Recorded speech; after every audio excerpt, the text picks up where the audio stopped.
नवीन ration कार्डसाठी अर्ज कसा करायचा आणि त्याच्यासोबत काय काय डॉक्युमेंट्स जोडायचे हे आपण या व्हिडिओमध्ये पाहणार आहोत. तर सगळ्यात पहिले तुम्हाला गुगलवरती जायचं आहे. गुगलवरती गेल्यानंतर अन्न व नागरी पुरवठा विभाग mahapud.gov.in अशी साईट आहे. ह्या साईटची लिंक सुद्धा मी व्हिडिओच्या डिस्क्रिप्शनमध्ये देणार आहे. त्या साईटवरती जायचं आहे. स्क्रोल करून खाली डाउनलोड म्हणून तुम्हाला डाव्या हाताला लिहिलेलं दिसेल. त्या डाउनलोडवरती क्लिक करायचं आहे. डाउनलोडवरती क्लिक केल्यानंतर तुम्हाला या ठिकाणी अशा प्रकारे सगळे फॉर्म म्हणजे अर्ज सगळे दिसून येतील.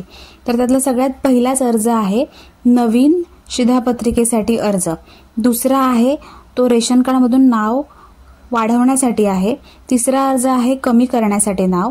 चौथा अर्ज आहे जर तुम्हाला रेशन कार्डमध्ये काही चेंजेस करायचे असतील म्हणजेच बदल करायचे असतील त्याच्यासाठी आहे.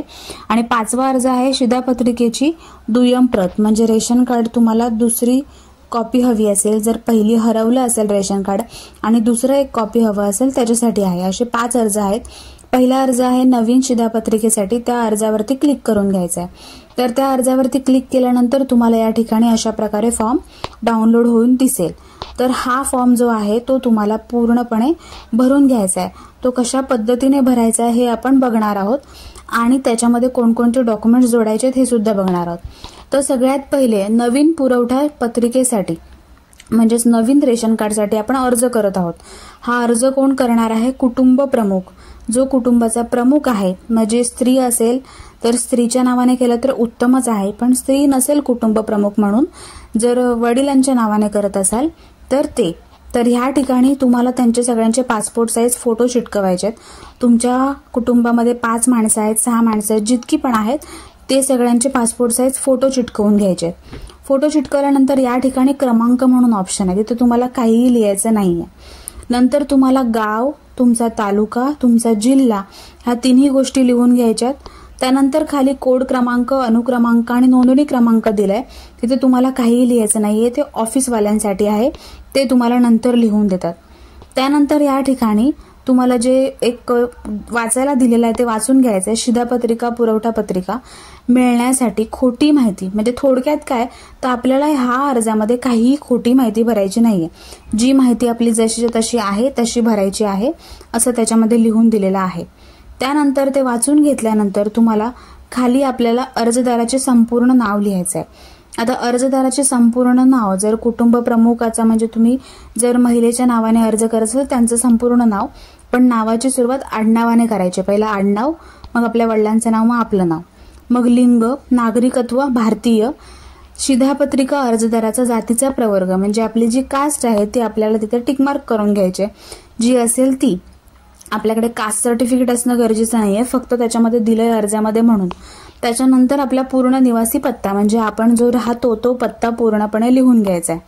आता सगळ्यात महत्वाचं म्हणजे या ठिकाणी आपल्याला पूर्ण आपल्या सगळ्या कुटुंब प्रमुखाची नावं लिहायची आहेत. अर्जदार व अर्जदाराव्यतिरिक्त कुटुंबातील घटक म्हणून सगळ्यांची नावं लिहायची आहेत. तर आता अर्जदार कोण आहे? जर कुटुंबातील स्त्री व्यक्ती अर्जदार म्हणून असेल तर तिचं पहिलं नाव येणार. अर्जदाराशी नाते, तर इथे नाते काय लिहिणार? ती स्वतः आहे म्हणून स्वतः असं लिहायचंय. जन्मदिनांक, मोबाईल क्रमांक, व्यवसाय व वार्षिक उत्पन्न, पण ते वार्षिक उत्पन्न नाही लिहायचंय. फक्त ज्या काही व्यवसाय किंवा करत असतील किंवा घरकाम घरीच असतील हाऊसवाईफ म्हणून तर ते फक्त मेन्शन करायचंय. त्यानंतर त्यांचा आधार कार्ड क्रमांक लिहून घ्यायचा आहे. आधार कार्ड क्रमांक झाल्यानंतर बँकेचे नाव लिहून घ्यायचंय. आता इथे लिहिलं बँकेचे नाव, बँक खाते क्रमांक व IFSC कोड. एवढं ह्या कॉलममध्ये बसत नाही आणि लिहायचं सुद्धा नाहीये.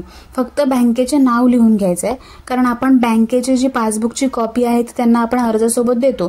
त्याच्यामध्ये IFSC कोड वगैरे सगळं येतं म्हणून तिथे फक्त आपल्याला बँकेचं नाव मेन्शन करायचंय.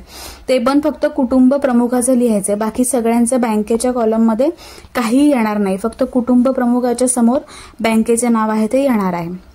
त्यानंतर या ठिकाणी आपल्याला दुसरं कोण आहे तर आपले वडील म्हणून असतील. जर कुटुंब प्रमुख आई म्हणून आपण अर्ज करत असू तर वडिलांचं नाव येणार. मग त्या ठिकाणी नवरा म्हणून त्यांचं येईल. त्यांचा जन्मदिनांक, मोबाईल क्रमांक, व्यवसाय जे काही आहे. मग नंतर मुलगा असेल तर नंतर मुलाचं नाव येणार. मग अर्जदाराशी नाते, मुलगा, त्याचा जन्मदिनांक, त्याचा मोबाईल क्रमांक, त्याचा जो व्यवसाय असेल तर किंवा शिकत असेल तर शिक्षण, त्याचा आधार कार्ड क्रमांक, त्याचा बँकेचा तपशील द्यायची गरज नाहीये. मग मुलगी असेल तर सेम मुलीचं नाव येणार, परत अर्जदाराशी नाते मुलगी, सून असेल तर सुनेचं नाव, अर्जदाराशी नाते सून, सगळ्या गोष्टी लिहायच्यात, फक्त बँकेचं नाव फक्त कुटुंब प्रमुखाचंच लिहायचं, एवढं लक्षात ठेवा. त्यानंतर ही सगळी माहिती भरून झाल्यानंतर आपल्याला खाली दिलेलं आहे, नवीन शिधापत्रिकेसाठी अर्ज करताना अर्जदार व कुटुंबातील सर्व सदस्यांचे पासपोर्ट साईज फोटो सोबत जोडावे. आता हा पॉइंट आहे तो पहिलाच क्लिअर झालाय. सगळ्यांचे पासपोर्ट साईज फोटो पहिलेच आपण त्या अर्जावरती चिटकवून घ्यायचे आहेत आणि एक एक फोटो तुमच्याकडे सुद्धा ठेवायचा आहे अर्जावर चिटकून झाल्यानंतर सुद्धा. त्यानंतर जर दुसरा पॉइंट महत्वाचा आहे, इतर म्हणजे दुसऱ्या रेशन कार्डमध्ये जर कोणाचं नाव असेल, आता तुम्ही जी 5-6 नावं लिहिली त्याच्यापैकी कोणाचं रेशन कार्डमध्ये दुसरं नाव असेल तर तिथून त्यांनी कमी केल्याचा त्याला एक दाखला मिळतो, तो दाखला सुद्धा ह्याच्यासोबत जोडणं गरजेचं आहे. म्हणजे जर कोणाचं दुसरीकडे रेशन कार्डमध्ये नाव असेल आणि त्याचं पण नाव तुम्ही ह्याच्यामध्ये लिहिलं असेल तर तिकडून कमी केल्याचा दाखला किंवा जी पावती असते ती इथे जोडणं गरजेचं आहे. आता इतर माहिती लिहायची. इतर माहितीमध्ये काय आहे, कुटुंबातील सर्व व्यक्तींचे सर्व मार्गाने मिळणारे एकूण वार्षिक उत्पन्न.